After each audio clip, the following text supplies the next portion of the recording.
Good morning, fifth grade friends. This morning, I will be showing you 4 images of successful Black men and women that play such a huge part of our society today. Let me just pull up our PowerPoint. Give me a second. Okay. So, here we are. So the first image shown is former President Barack Obama, who was the first president of color. How awesome. The second image is the best of all time. Shaq, Shaquille O'Neal, who was another very successful Black man in our country. He was one of the best basketball players of all time. The last 2 images represent women of color, who certainly play a very big role in today's society. Kamala Harris, changing the world, becoming the first Black female vice president. How amazing. And last but not least, Oprah Winfrey. Can anybody tell me who Oprah Winfrey is? No, she was very successful in her talk shows and making a change in the world we live in today. Friends, I want you to think about this for a minute. Were Black men and women able to have these roles back in 1865? I agree, times were different at one point. People were treated differently, just based on the color of their skin.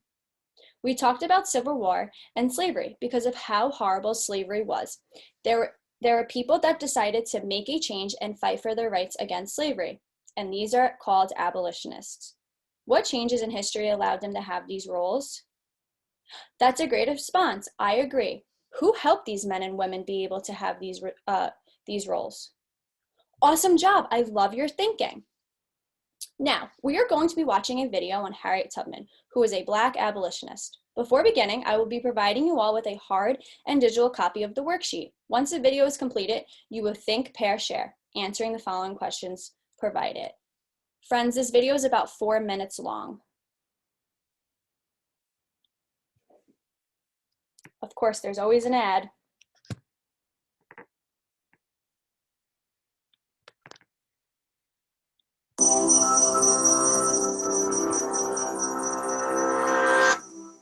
Escaping slavery, risking everything to save her family, leading a military raid, championing the cause of women's suffrage. These are just a handful of the accomplishments of one of America's most courageous heroes. Harriet Tubman was born Araminta Ross in Dorchester County, Maryland, in the early 1820s. Born into chattel slavery, Araminta, or Minty, was the 5th of 9 children. 2 of Minty's older sisters were sold to a chain gang. Even as a small child, Minty was hired out to different owners who subjected her to whippings and punishments. Young Minty's life changed forever on an errand to a neighborhood store. There, an overseer threw a 2-pound weight at a fugitive enslaved person, missed, and struck Minty instead. Her injury caused her to experience sleeping spells, which we know of today as narcolepsy, for the rest of her life. Minty's owner tried to sell her, but there were no buyers for an enslaved person who fell into sleeping spells. She was instead put to work with her father, Ben Ross, who taught her how to lumber. Lumbering increased Minty's physical strength and put her in touch with free Black sailors who shipped the wood to the north. From them, Minty learned about the secret communications that occurred along trade routes, information that would prove invaluable later in her life. In this mixed atmosphere of free and enslaved Blacks working side by side, Minty met John Tubman, a free Black man she married in 1844. After marriage, she renamed herself Harriet after her mother. Harriet Tubman's owner died in 1849. When his widow planned to sell off her enslaved human beings, Harriet feared she would be sold away from everyone she loved. She had heard of an underground railroad, a secret network of safe houses, boat captains, and wagon drivers willing to harbor fugitive enslaved people on their way north. So Tubman fled with 2 of her brothers, Ben and Harry. They eventually turned back, fearing they were lost. But in one of her sleeping spells, Harriet dreamed that she could fly like a bird. Looking down below, she saw the path to liberation, and in the autumn of 1849, she set out on her own, following the North Star to Pennsylvania and to freedom. Tubman returned to the South 13 times to free her niece, brothers, parents, and many others. She earned the nickname Black Moses and worked diligently with fellow abolitionists to help enslaved people escape, first to the North and later to Canada. Harriet Tubman worked as a Union Army nurse, scout, and spy during the Civil War.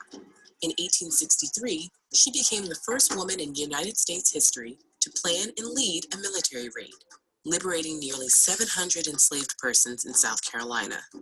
After the war, the 13th Amendment to the United States Constitution legally abolished slavery, while the 14th expanded citizenship and the 15th gave voting rights to formerly enslaved Black men.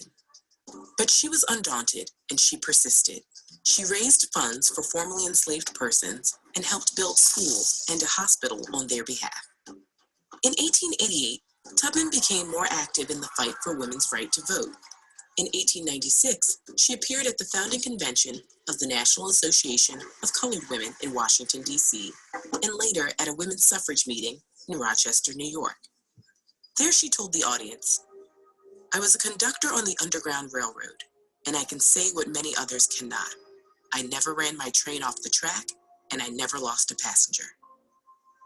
As her fame grew, various friends and allies helped her in the fight to collect a veteran's pension for her service in the Union Army. In 1899, she was finally granted $20 a month.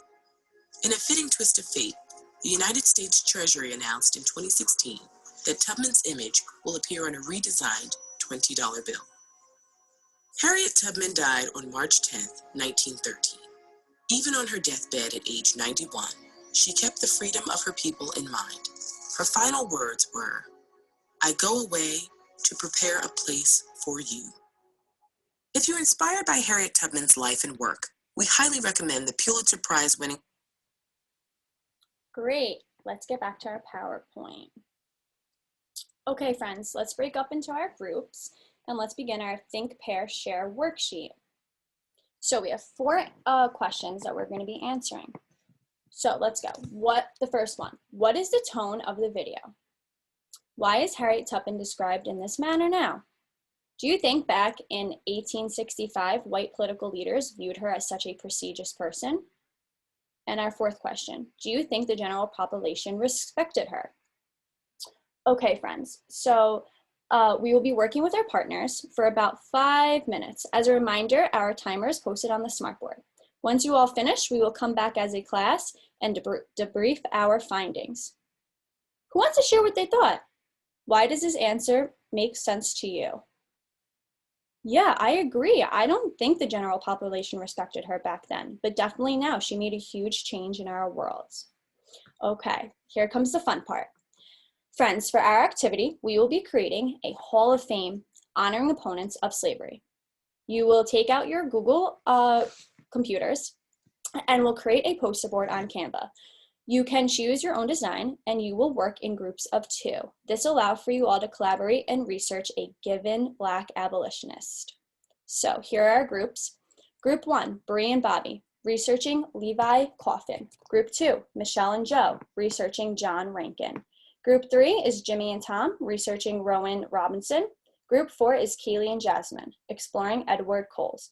And Group 5 is Caitlin and Chloe, researching Harriet Jacobs. Now, as a reminder, the group numbers and members you will be working with is provided on our smartboard, so if you forget. But before moving forward, friends, do you have any questions? Okay, great. Let's get to the exciting part. You will be researching within your groups, finding 2 contributing factors of the ways that your Black abolitionists helped end slavery and impacted today's society. I'm going to pull up the poster board I made. So I would like for you all to create something similar that relates to your own Black abolitionists and information you researched. Your poster board needs to have 3 sections: what, how, and why. The poster board I created is demonstrating Harriet Tubman. What did she do? How did she do it? And why did her contributions make such a huge impact in today's society? Conducting my findings, I used the video as another piece of information when researching Harriet. My researchers, I want you to understand what Black abolitionists did during slavery and how it impacted the world around us now. Remember the beginning of the lesson when I showed you the 4 successful Black men and women? Great. This allowed for us to make a connection on how people fight for change against slavery, allowed for people of color to finally have a voice and participate in today's society. When creating your poster boards, I would like you to use these 3 same questions. What did they do? How did they do it? And why did this impact today's society? Before starting, do you have any questions? Do I need to clarify anything? Awesome! I'll be walking around if you need help. Just raise your hand, and I cannot wait to see all the beautiful posters you make. Have fun and be creative.